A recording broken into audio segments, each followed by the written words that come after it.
Welcome into Winnipeg Sports Talk. My name is Hrabchak, and on today's episode, we're going to be taking a look at a few Winnipeg Jets trade targets ahead of the March 7th trade deadline. I'm going to talk about 5 players who I think would fit seamlessly in the Winnipeg Jets lineup, what it would take to acquire them, and much more. Now, this is going to be part 1 of a 2-part series. So of the 5 players I cover, if there's a name out there on trade boards that I do not cover in this episode, make sure you drop their name in the comments below, and I will cover them in the second part of this series, which will be released in a few days. But without further ado, let's get into it. 5 Winnipeg Jets trade targets ahead of this year's trade deadline.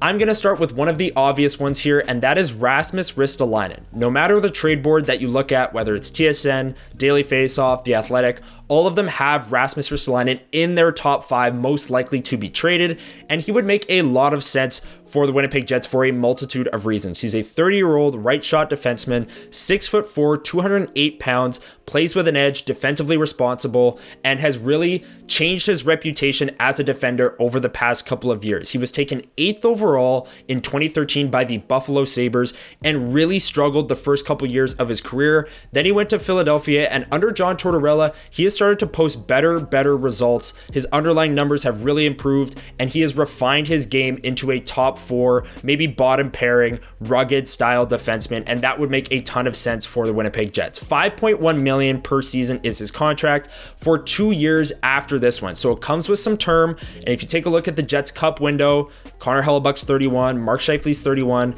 Their best chance to win a cup is not only this season, but the next 3 years. Rasmus Ristolainen fits that window. He'd bring some more stability to the blue line, especially in a depth role, maybe in the top 4 if they need him to be. But Rasmus Ristolainen, for a lot of reasons, makes sense as a target for the Winnipeg Jets. Now, I'm sure there's a good chunk of you that rolled your eyes when you heard Rasmus Ristolainen because of that reputation that he built the first couple years of his career in Buffalo. 8th overall pick, never lived up to the expectations, but in Philly, he's been much better, and I'm a firm believer that if he came to the Winnipeg Jets and played more of a depth role, played to his strengths, killed penalties, was able to clear bodies out from the front of the net, he could be a real asset to this Jets team, not only this season, but the next 2 seasons after this one as well, and maybe Philly would retain on that deal, making that cap hit a little bit more manageable as well. So Rasmus Ristolainen, my first target. I know a lot of people might not like it, but he would fill a lot of needs as a depth defender for the Winnipeg Jets. Now, my next target is a player that hasn't popped up on trade boards quite yet, but I think we could start to see his name pop up in the coming days or weeks, and that is Jared McCann from the Seattle Kraken. Before we get into the player, I first want to mention the report from Jacob Stoller of Sportsnet.ca and a contributor to this very YouTube channel appearing every Sunday morning on WST Sunday Live. Here's what he had to say, quote, "I'm hearing Jared McCann could be made available before the deadline. McCann is a versatile scoring forward that can kill penalties and play center if needed.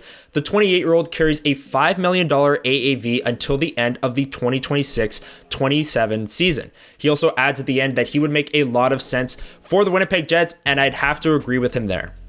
Now, there is one thing to take note of with Jared McCann, and that is the fact that he has a 10-team no-trade list, but other than that, he would be the perfect target for the Winnipeg Jets. Like Jacob said, he's a versatile scoring forward, 6'1", 185 pounds, who has 42 points in 57 games this year for the Seattle Kraken, and is just 2 seasons removed from scoring 40 goals in his first season with the Seattle Kraken. So McCann is a sniper. He would add to that second line immediately alongside Nikolai Ehlers and Cole Perfetti, would play on the second power play unit, and is defensively responsible as well. Now, this season, he's played more wing than center, but he can fill in on that 2C role, that coveted 2C role that the Jets have always been looking for these past couple of seasons, and it's not only for this year. He has 2 years after this one on his contract at $5 million AAV, a more than manageable cap hit that he has outplayed year after year. Like I said, 2 years ago, a 40-goal season. This year, on pace for another strong offensive showing,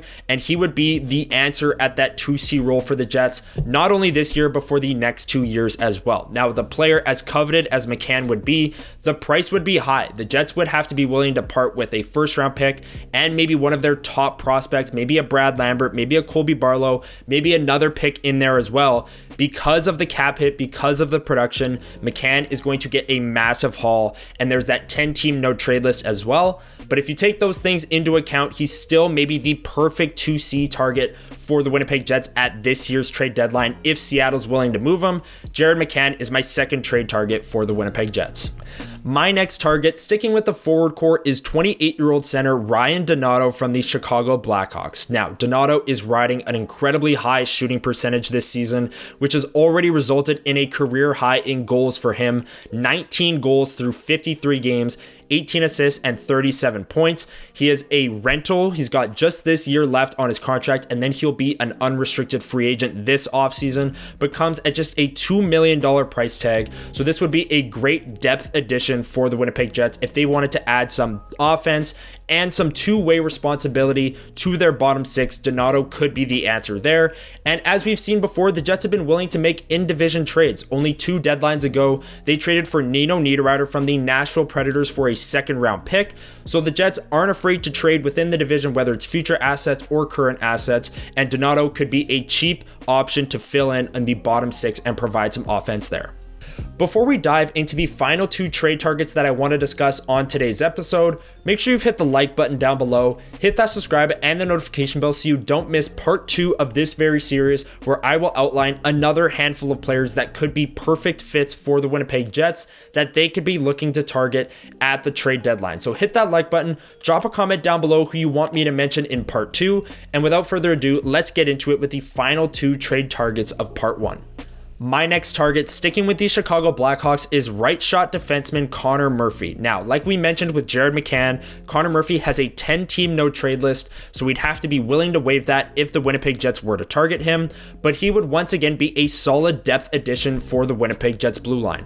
The 6'4", 212-pound, 31-year-old right shot defenseman would fill in on that third pair really nicely for not only this season, but next season as well. He's got 2 years left on his contract at $4.1 million per season before he would hit unrestricted free agency, and he is a typical penalty-killing shutdown defenseman that would add some size to the Jets' back end and would not come as much of a cost as Rasmus Ristolainen would. So Connor Murphy, one of the better depth defense targets on the board for the Winnipeg Jets, and would fill a ton of needs, very similar to Ristolainen, a big, strong defenseman who can move the puck, penalty kill, and add some mobile beef on the back end. Connor Murphy's my next target for the Winnipeg Jets at the deadline.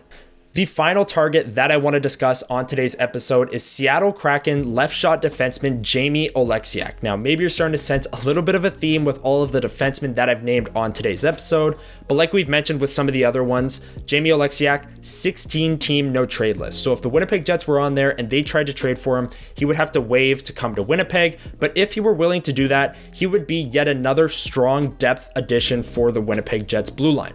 Left shot defenseman, 6'7", 250 pounds, mobile, physical, kills penalties, blocks shots, does all the intangible things that coaches love. He's got 13 points in 57 games this year, more of a shutdown type defenseman, would bring some physicality and some stability to that third pair, and just a few seasons ago went on a deep Stanley Cup playoff run with Rick Bowness and the Dallas Stars in the 2020 season. He played 27 games in that playoff run, and then for the Seattle Kraken just 2 seasons ago, won a playoff series and went deep in round 2 before falling short to the Dallas Stars. So he is no stranger to the playoffs, having played in a handful of playoff games over the past 4 seasons, and he would help the Jets not only for this year's playoff run, but potentially next year's as well. He's got 2 years remaining on his contract at $4.6 million per season, so the Jets could use him for this year and next year in that third pairing, shutdown, physical, penalty-killing role that the Jets are currently hoping to see out of Logan Stanley. Things just haven't really clicked there for the Jets,